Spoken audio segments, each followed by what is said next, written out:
Okay, today I want to talk about just a character development trait. There's several character development traits that can make you a better person, coach, husband, father. But the one specifically I want to talk to you about today is ongoing learning and kind of what it means to be an ongoing learning.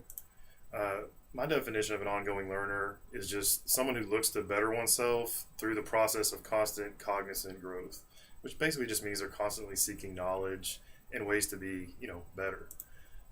One way to look at it or just remember it simply is just the key theory, which is just keep educating yourself. It's a good principle to remember, very simple, and just goes along with being an ongoing learner and what it means. Another way is just to look into the Bible. We can look at Proverbs 1:5, which means a wise man will hear and increase in learning. Um, and it just means examples of ongoing learning can be seen everywhere. As long as we pay attention, we can learn. Uh, in my way of describing it the best is probably through a growth mindset. So, what's a growth mindset? It's simply having an attitude that constantly seeks improvement through learning experiences. Learning and improving oneself through failure. And as a coach or as a player, how do we learn? We learn through our failures. You just have to have a good attitude about when you fail and when you face resistance. A couple people, that you may or may not have heard of in life that are famous, that are ongoing learners and support the theory. One of them is Josh Waitzkin. And if you don't know about him, he was a child prodigy, basically a genius. He was a world champion chess player several times over. Kind of got bored with that, got into martial arts, became world champion martial artist several times over, and now he's just a successful businessman. He has a business going around teaching people how to learn and things that, the way he looks at life and how he's been able to improve himself through ongoing learning. The most popular example that you probably have heard of is Michael Jordan. And you can see here, this is his famous Statue of Liberty dunk. I think it's from the '88 dunk contest. But if you don't know his story, he was just a regular player, high school kid who was actually cut by his team, which some people know, some people don't. But he's widely considered the best basketball player of all time. But when he was cut from his high school team, he actually kept the cut list that the coach posted in the locker room. And anytime he was working out on his own, and he would get tired or whatever, he would look at that cut list, see his name wasn't on it, and that would serve as motivation for him to be, a better person, and made him think about other things he can work on and how he could grow as a player and as a teammate. And then he went on to a scholarship at North Carolina, and I think we all know the rest from there. So, besides examples, of athletes, ongoing learning, how can we as coaches implement ongoing learning with our athletes?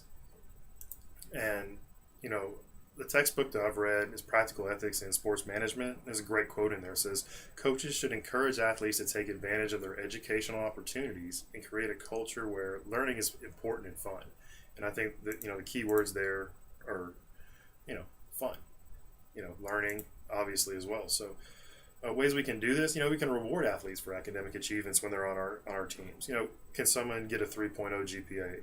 Someone that would usually maybe get a 2.0 or a 2.5. Can we push them to the next level and hold them accountable to a B average?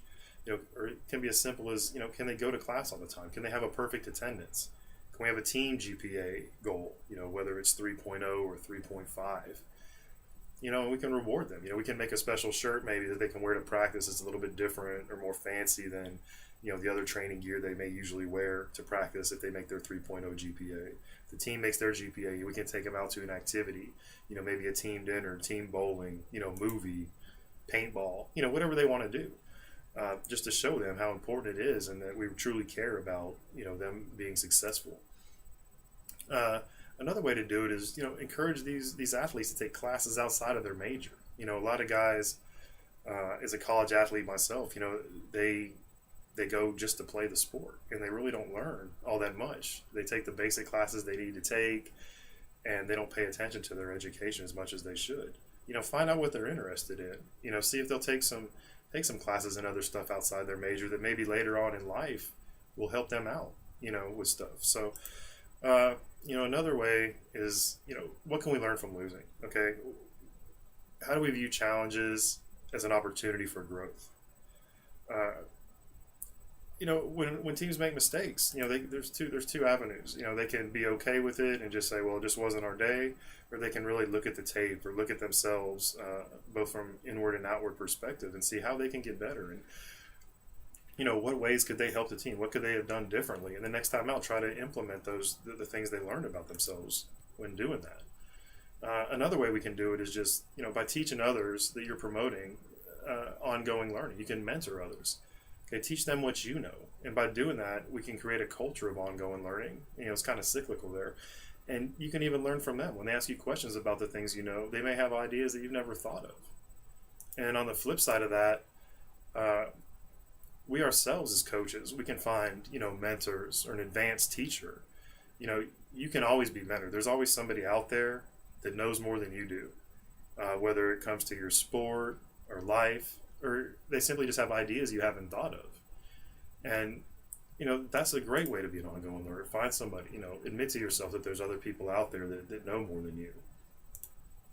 And I have a video here where it's just ongoing learning versus fixed mindset. And we've been talking about ongoing learning, so I think you're starting to get the concept of that, or grasp the concept of that, versus a fixed mindset. And someone with a fixed mindset is just someone who basically they're comfortable where they're at.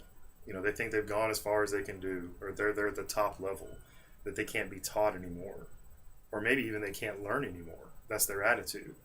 And so, when we watch this video, we see some examples of ongoing learner, versus fixed mindset, and how that can, how being an ongoing learner is so much better than just having the fixed mindset. And I think in closing, we can go back to the Bible and look at Proverbs 8:15.